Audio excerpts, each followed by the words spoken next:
Այս ոստիկաններին աշխատավարձ են տալիս, նրանք էլ գլուխները կախ, ինչ ասես անում են։ Սրանով էլ պահում են այս ռեժիմը։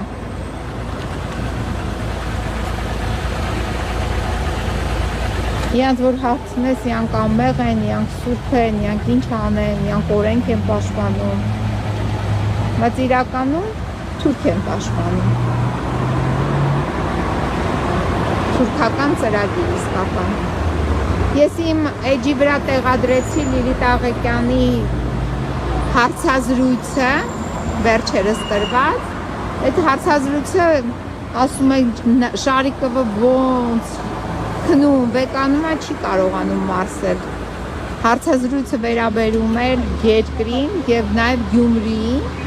և նաև այս ՔՊ-ի այստեղի տապալմանը։